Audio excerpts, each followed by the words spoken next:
weight, 100 gram.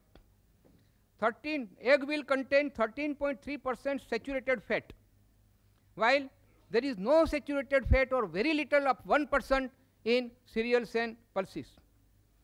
450 to 500 milligram of cholesterol is contained in egg, one egg. Amino acid called methionine, which destroys vitamin B. Large quantity of sodium salt. All these are part of the egg. And when one eats egg, he is then infected. His body is infected because of this excess protein, cholesterol, and saturated fat. It does not contain any carbohydrate. It does not contain any fiber. Friends, the medical science has now come forward and stated that for our digestion, we must have fiber. And fiber is found only in vegetable food and not in the flesh food at all. Now, cost-wise, I am only comparing the egg now. Cost-wise, for 1 gram of protein, the cost of egg is 4 to 5 times more than the pulses, wheat or soya bean. Cost of 100 calories, it is almost 10 times the costlier than the pulses. Thus, pulses, wheat, etc. are not only cheaper, but they provide other important nutritions like vitamins, minerals, fiber, etc. Now let's take a look at the poultry farming. Now they call it poultry farming. It's a totally misnomer. I tell you, sir, it is a poultry factory. The way in which the birds are stored there, they have to climb upon one another to eat or drink because there is not sufficient space. Even the poultry people, they say that this is our factory and these are our merchandise. They are goods, nothing but our products. We are not concerned whether they are living beings or not. They are totally devoid of any compassion, any karuna, and that is why these things are also reflected in the birds. The birds are stored like commodities.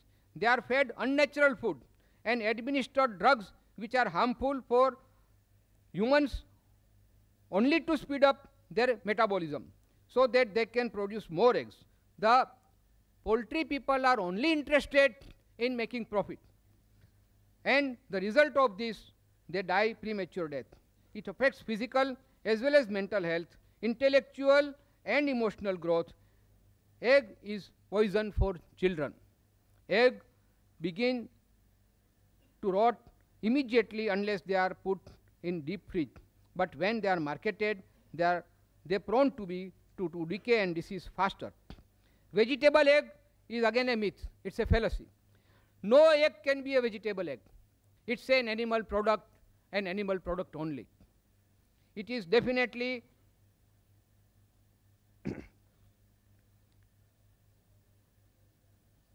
it's definitely an animal product. It can never be called vegetable item. It's a misnomer. It's a deception. Friends, I will now turn to the economical aspect.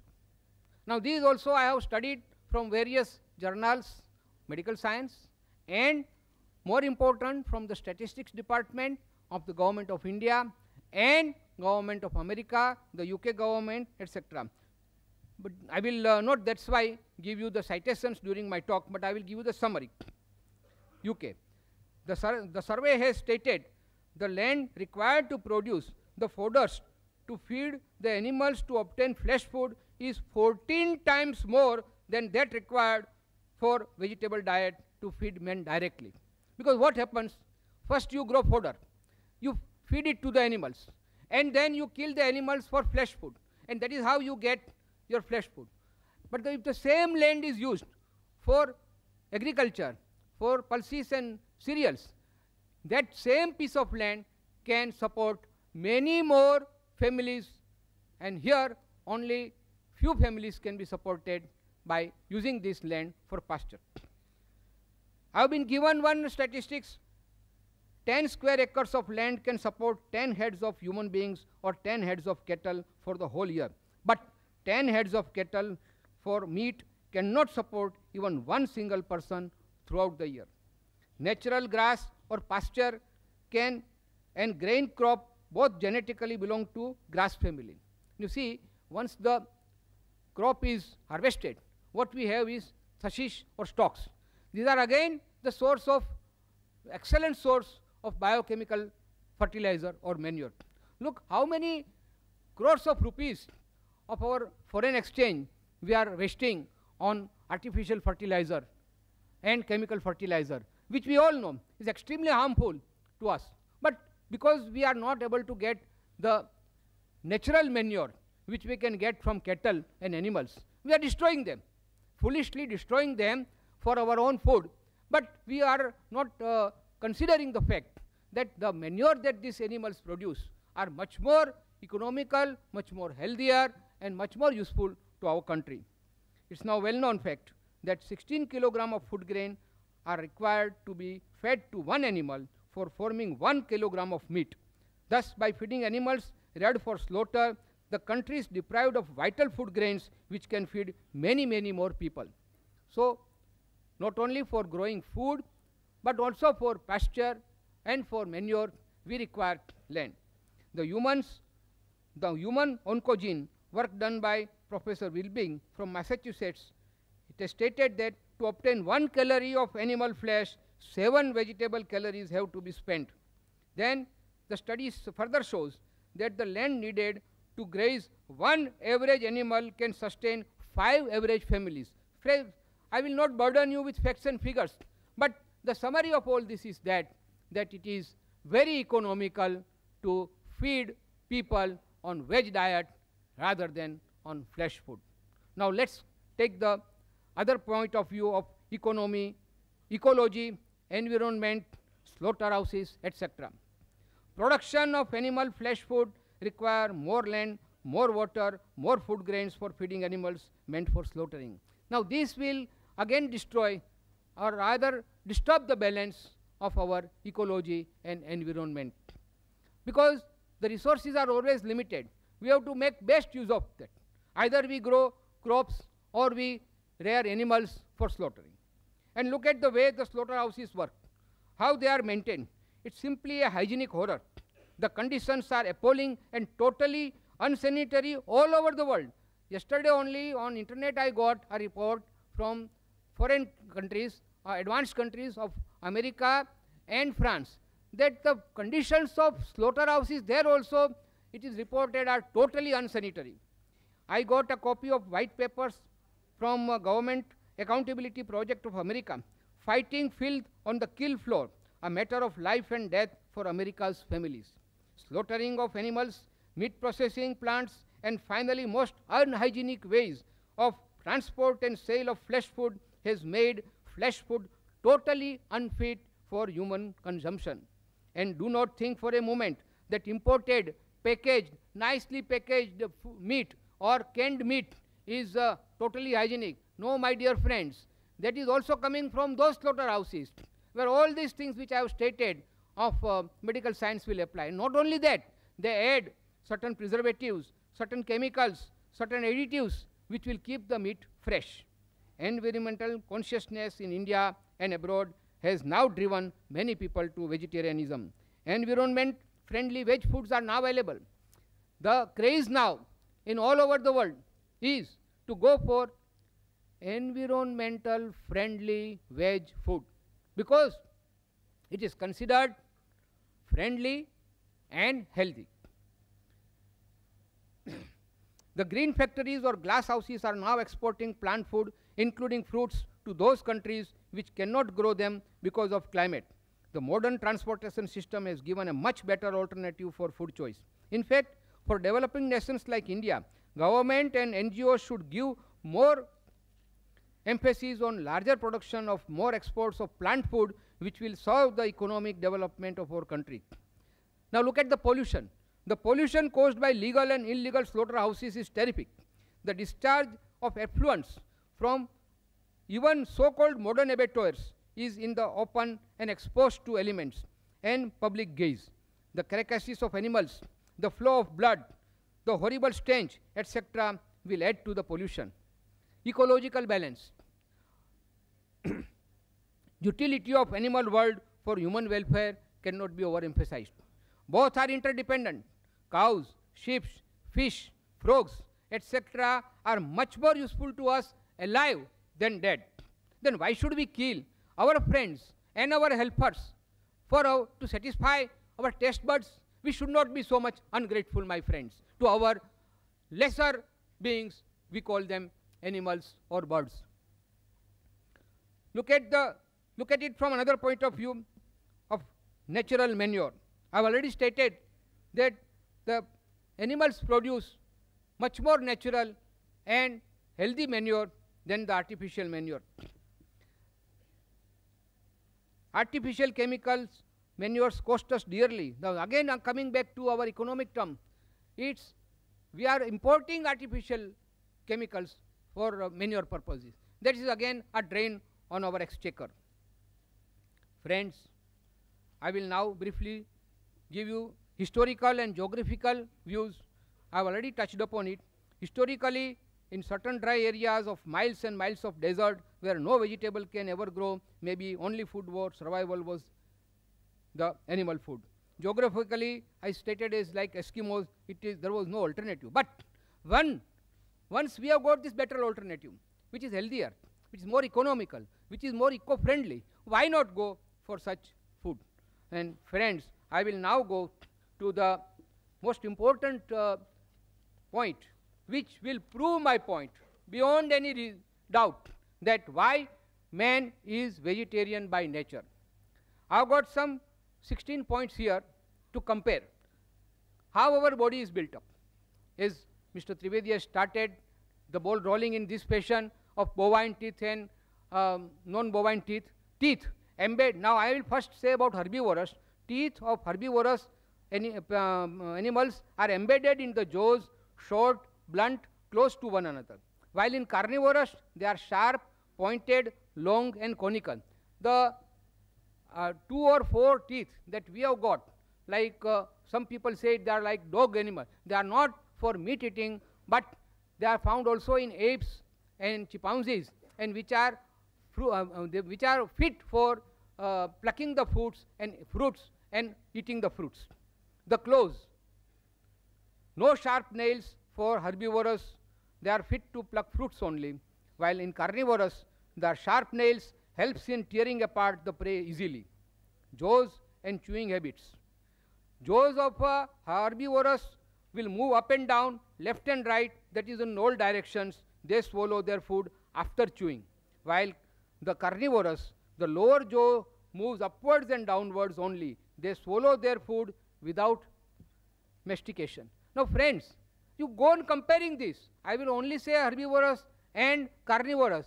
It is for you enlightened friends to see how our human body and parts of our human body will fit, whether it will fit with herbivorous animals or with carnivorous animals.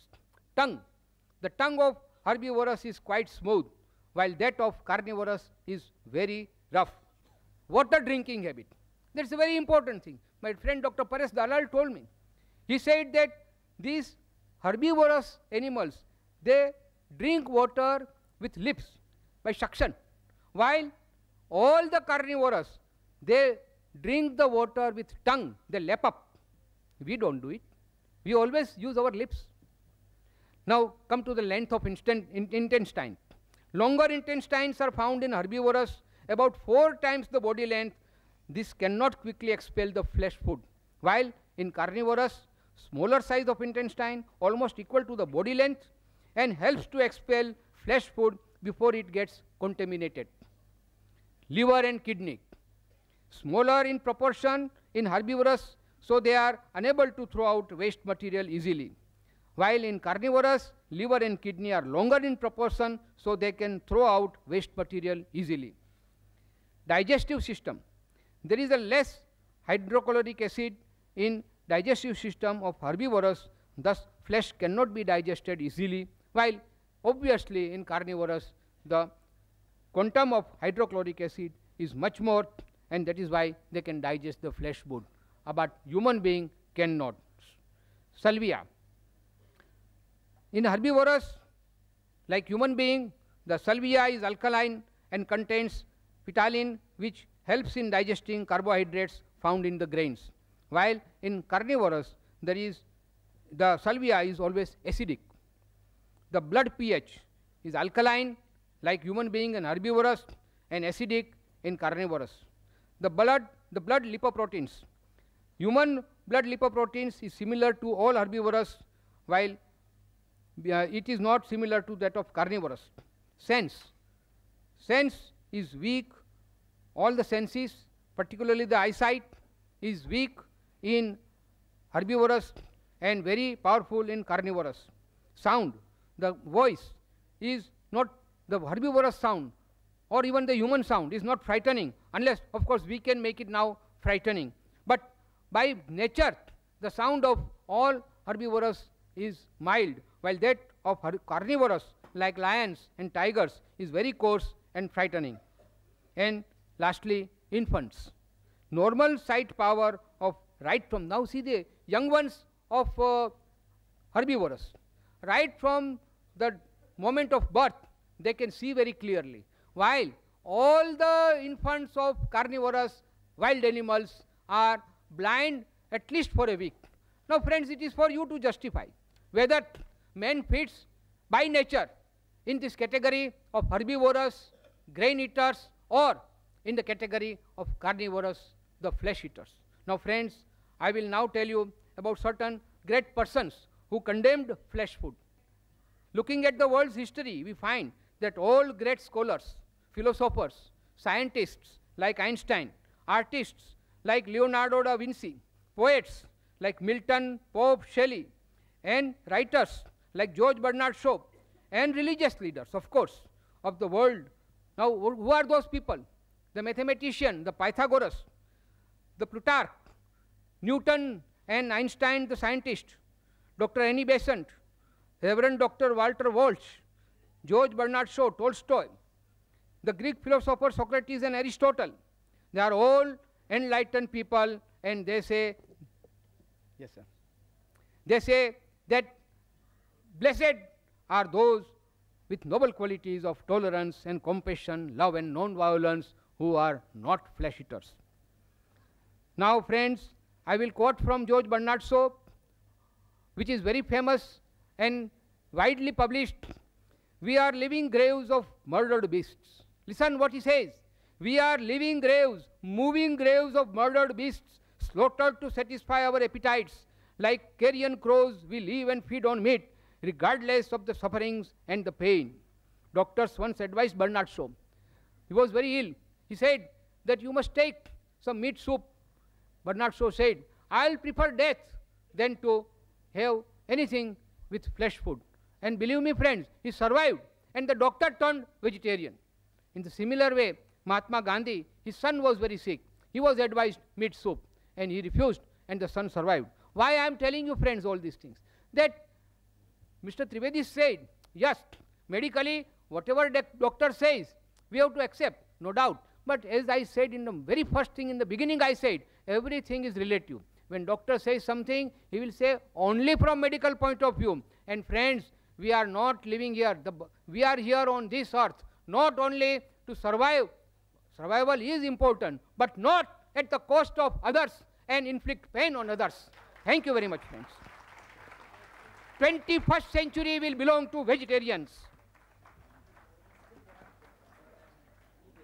Okay, I think I have made my points on very general terms, friends. I will tell you that I know those who are regularly flesh eaters are coming from some culture, some family, some faith, and that is why they have never applied their mind. And that is what Mr. Trivedi stated, that we are here today, we have gathered here, let us apply our mind, that not only from religious angle or from our social angle, because I have seen, I'm not afraid to say that many of our Jain friends, when they go to certain gatherings, because they are afraid of the social status, they start eating meat. I don't like that. But then it is for everybody, whether he is a vegetarian or a non-vegetarian. Apply your mind. Try to see from all these angles whether it is permitted or prohibited from our own health point of view, from the national point of view, from the social point of view, from ecological, from environmental, and above all, from compassion point of view. Friends, when nature has created all animals, all humans, all creatures equal, nobody has got right to kill anybody just to satisfy his own palates. Thank you very much.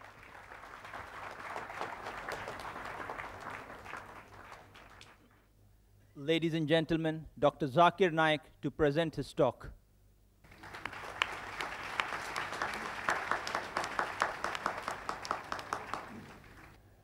Alhamdulillah. Wassalatu wassalam. Ala Rasulillah. Wa ala ali wa sahbihi ajmain. Amma ba'd. A'udhu billahi minash shaitanir rajim. Bismillahir rahmanir rahim. Ya ayyuhal lazina amanu. Awfu bil uqud. Uhillat lakum bahimatul anam. Illa ma yutla alaykum. Bismillahir rahmanir rahim. Rabbi shrah li sadri. Wa yassir li amri. Wahlul 'uqdatam min lisani yafqahu qawli. Respected Mr. Rashmi Zaveri, Mr. Trivedi, Dr. Muhammad Naik, the respected people on the dais, my respected elders, and my dear brothers and sisters. I welcome all of you with the Islamic greetings. Assalamu alaikum wa rahmatullahi wa barakatuh. May peace, mercy, and blessings of Allah subhanahu wa ta'ala, Almighty God, be on all of you. The topic of this morning's debate is non-vegetarian food permitted or prohibited for a human being? It is not whether vegetarian food or non-vegetarian food which is healthy or which is better. If I prove that an apple is better than a mango, that doesn't mean mango is prohibited.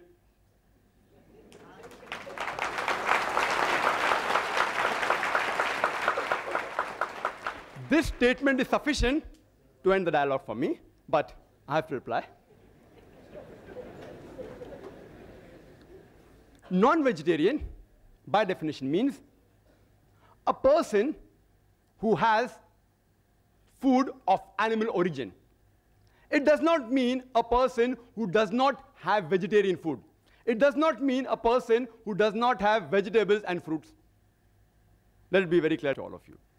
A more technical and a scientific word is an omnivorous diet. A person who has many types of food, especially foods of plant and animal origin. Vegetarian, as Mr. Rashmi very rightly said, it doesn't come from the word vegetables. It comes from vegetas, which means full of breath, full of life. He didn't give a better explanation. We can talk about it. And he didn't speak. There are various types of vegetarian. We have fructarian, who only eat fruits and nuts. Then we have the vegans, who don't have any animal products. We have lacto-vegetarian, what I believe Mr. Rashmi Zaveri is. They have milk. We have the ovo-vegetarians, who have eggs. We have the lacto-ovo-vegetarian, who have egg and milk also. We have the pesco-vegetarian, who eat fish. We have semi-vegetarian, who also have chicken. This classification is done by the Vegetarian Society, not by me. And you can name another 20. Time doesn't permit me. I would like to state a quotation by Dr. William T. Jarvis. Dr. William T. Jarvis, he is the advisor to the American Council of Science and Health, ACSH. And he's also the professor of public health and preventive medicine in the Loma Linda University. And he's also the founder and the president of the National Council Against Health Frauds. And he's the co-editor of the book, The Health Robbers, a closer look at quackery in America. Most of the quotations are from America. And according to him, he classifies vegetarian based on the behavior standpoint into two categories: pragmatic vegetarian and ideological vegetarian. A pragmatic vegetarian chooses his diets on objective health reasons. He is more reasonable in his approach rather than emotional. The ideological vegetarian, on the other hand, he chooses his diet based on a principle, which is based on an ideology. He is more emotional rather than reasonable. And Dr. William T. Jarvis says, one can spot an ideological vegetarian by his exaggerations of the benefits of vegetarianism, and you could see that in the talk which preceded my talk, exaggeration of benefits of vegetarianism, and the lack of skepticism, and the overlooking of the fact that extreme vegetarianism can lead to potential health risks. He says that the ideological vegetarian, he pretends to be like a scientist, but he's more like a lawyer than like a scientist. And you could see that in the talk by the learned speaker. More like a lawyer than like a scientist. They gather data and information selectively against the information which is against the ideology. This may be good for a debate like the one we are having, but not for engendering scientific understanding. Dr. William T. Jarvis says that ideological vegetarianism is filled with hypotheses. It is filled with extremism from which even scientists and doctors are not immune. And that you can see the quotation. Mr. Rashmi Zaveri has said several diseases. And it's possible for me to refute each and every, but if time permits. He's talking about science, but the approach was not scientific. All can be prevented very well. Prevention is better than cure, is the base of the medicine, which time will not permit me to go into health reasons, etc. In the rebuttal, if time permits, I'll try and cover most of the other aspects. And health, I will try and cover in the rebuttal. Let's analyze the various reasons why a person chooses a food habit. It can be religious, it can be geographical location, it can be a personal choice, smell, taste, color, due to humane or ethical consideration, due to anatomical and physiological consideration, due to behavioral consideration. It can be due to ecological and economical consideration. It can be due to nutritional value or due to health and scientific reasons, health and medical reasons. Let's first analyze the religious reasons. Mr. Trivedi said that religion should not interfere with the human beings where it's concerned what we should eat and what we should not eat. That you should leave it up to the doctors. I agree with him that in most of the religions, that is the case. The religious authorities, the main foundation, that's Almighty God, if he's not a doctor, the God that you worship is not a doctor, then you should not follow him. He says, leave it to the doctors. But in Islam, we believe Allah subhanahu wa ta'ala, Almighty God, is our creator. And the creator of the human beings has far superior knowledge than all the doctors put together in all the years.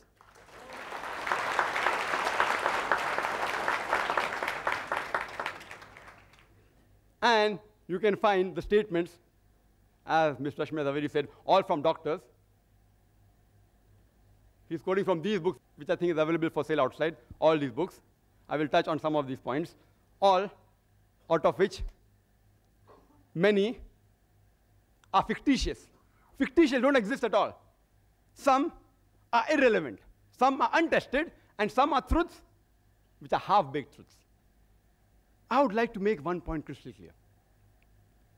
That while I prove undoubtedly that non-veg food should be permitted for the human beings, I do not have the slightest intention to hurt the feelings of any vegetarians. And while I prove logically and scientifically that non-veg food is permitted, and if someone feels hurt, his sentiments are hurt, I apologize in advance. I sincerely apologize. My intention is not to hurt anybody's feeling, but I have to reply to the presentation of the earlier speaker. As far as Islam is concerned, it is not compulsory for a human being to have non-veg. A Muslim can be a very good Muslim even by being a pure vegetarian. But when our Creator, Almighty God Allah subhanahu wa ta'ala, gives us permission to have non-veg, why should we not have it? And I started my talk by giving a quotation from the glorious Quran, from Surah Ma'idah, chapter number 5, verse number 1, which says, Ya ayyuhallazina amanu, O you believe, أوفوا بالأكود أهلت لكم بهيمة الأنعام إلا ما يتلى عليكم. Fulfill all your obligations. And lawful for you for food are all four-footed animals with the exceptions named. Quran further says in Surah Nahl, chapter number 16, verse number 5, that cattle has been created by God for you. In it are various benefits. You derive warmth, and of the meat you can eat. The same message is repeated in Surah Mu'minun, chapter 23, verse 21, that you can have the meat of the cattle. Let's analyze the geographical reasons and the surrounding environment. And as we know, it influences a person's food habit. Like people living in the coastal region, the Konknis, they have more fish. People living in South India, they have more rice. People living in the deserts, where there's scarcity of vegetation, people mainly survive on the flesh of animals. The Eskimo, the Arctic region, where there's scarcity of edible vegetation, they survive more on seafood.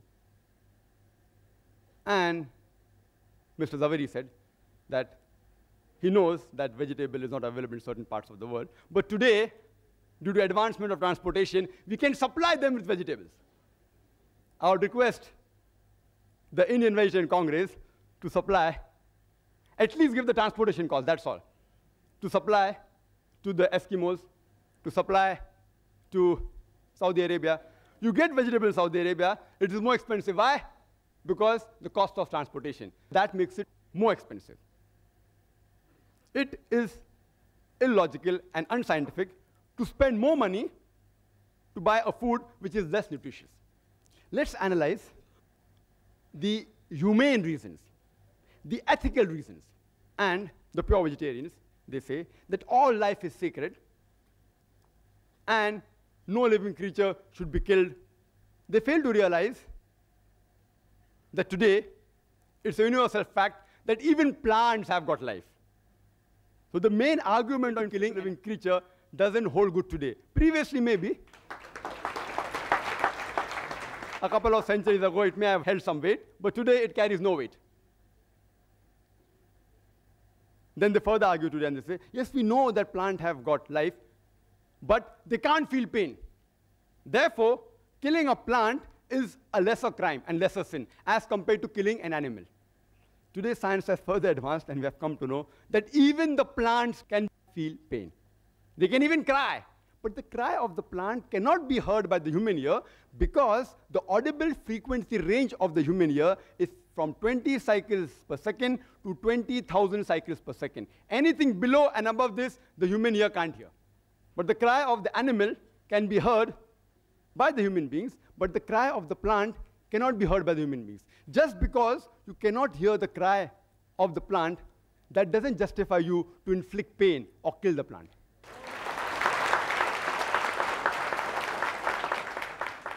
There was an ideological vegetarian who had a discussion with me and told me that, Brother Zakir, I know that plants have life, they feel pain, but you know, plants, they have got about 2 senses less as compared to the animals. I said, for sake of argument, I agree with you. But then I asked him a simple question. Let's suppose your brother is born deaf and dumb, cannot hear, cannot speak, 2 senses less. And when he grows up, and when someone comes and murders him, will you go and tell the judge, oh me Lord, give the murderer less punishment because my brother had 2 senses less? In fact, he will say, usne to masoom ko mara hai. He has killed an innocent person. Give him a bigger punishment. And further, if you analyze that in Islam, as far as living creatures are concerned, there are 2 types, broadly classified 2 types.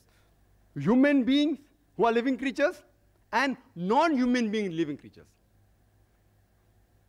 As far as killing the human beings are concerned, Quran says in Surah Ma'idah, chapter number 5, verse number 32, that if any person, if anyone, kills any human being, unless it be for murder or for spreading mischief in the land, it is as though he has killed the whole of humanity. And if anyone saves any human being, it is as though he has saved the whole nation. if any person kills any human being, Muslim or non-Muslim, unless it be for murder or for creating mischief, Quran says he has killed the whole of humanity. If you save any human being, you have saved the whole of humanity. As far as non-human being living creatures are concerned, no human being should harm them unnecessarily, should not kill them unnecessarily for sports or for fun or for target practice. But if it is for your security and for your safety, you can stop them, you can even kill them. Or if you want for lawful food, but not just for fun and frolic or for hunting. Even if I agree that the plants are a lesser species as compared to the human beings, if you take the life of one animal, an average animal, it can feed about 100 human beings. For the same 100 human beings, you may have to kill more than 100 plants. So is it preferable to take the life of one living animal or the life of 100 living plants? Which is a bigger sin? Is it a bigger sin to kill 100 human beings who are handicapped or kill one healthy human being? Which is a bigger sin? You decide for yourself. There is a vegetarian society by the name of World Foundation on Reverence for All Life. Most of the quotation which he gave is from here and from these 3 books, most of them, almost all. The name of the foundation is World Foundation on Reverence for All Life. They forgot to mention except plant life in bracket. And it says, all creation is one family. All life is sacred. What kind of an ideology is this, that you permit the killing of one family member, but do not permit the killing of the other family member? It's illogical and unscientific. You know, in America, there are vegetarian society who take students to slaughterhouses, and they make them see the bloodshed and convert them to vegetarianism. It is like a doctor taking the young girls to observe and watch a difficult childbirth, and then say, that's the reason you should not marry and should not have children. These are unethical forms of mind control, unethical. Unethical. In fact, we should teach our children that when vegetables can be grown for food, why can't animals be raised for food? All life is sacred. I agree. Unnecessary killing them is wrong. But for a requirement, lawful food is permitted. Let's analyze the anatomical and the behavioral consideration. And there were a list of various things mentioned by Mr. Zaveri. You know, he was reading from a paper at 100 miles per hour. I was trying to note down. How many disease? I, being a medical doctor, can answer, but how much can I answer? To name 10 diseases will take few seconds. To reply all 10 will take more than an hour. And here I listed a lot. I'll just try and tell you that if you go to authentic books, not researches made by ideological vegetarians, most of the answers are given on the medical aspect. Considering the anatomical and the physiological aspect, and he rightly said that if you observe the teeth of the herbivorous animal, the cow, the goat, the sheep, they have a flat set of teeth. They only have vegetables. If you observe the teeth of the carnivorous animal, lion, tiger, leopard, they have pointed set of teeth. They only have animal flesh. Not non-veg, animal flesh. They are not called as non-veg animals. They are called as carnivorous animals. There's a difference between carnivorous and non-veg. Non-veg actually is omnivorous. But if you analyze the set of teeth of the human beings, we have got flat teeth as well as pointed teeth. If Almighty God, our Creator, wanted us to have only vegetables, why did He give us these pointed teeth for what? And Mr. Zaveri said, these pointed teeth, they are not referring to the dog. They refer to the apes. He doesn't know the scientific meaning of the word canine. Comes from the root word caninus in Latin, which means of dog. And canine means pertaining to the family of Canidae, like wolves, dogs, etc. Scientists have given this name, canine, meaning pertinent to dog. And he said, it doesn't look like the teeth of dogs. It refers to teeth of apes and monkeys. I believe in agreeing with the argument and proving my point, then you disprove him. It's easy. Even if I agree it's the teeth like the monkeys, do you know monkeys also have non-veg? They have the lice.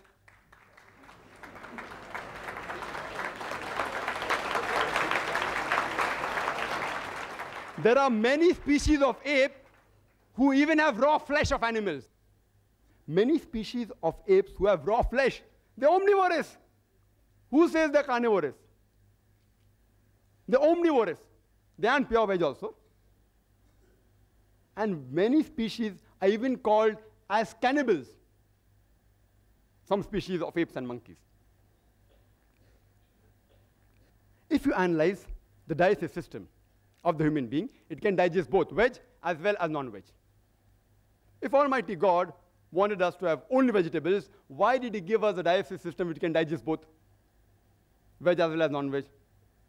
And Mr. Zaveri said that we cannot have raw flesh. I agree with him, most human beings cannot have raw flesh.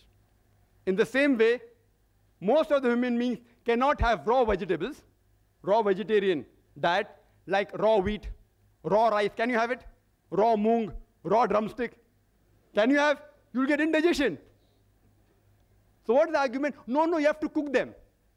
I know as a medical doctor that raw wheat, raw rice, raw drumstick if you have, you'll have problems. You can't digest them. So you have to cook them.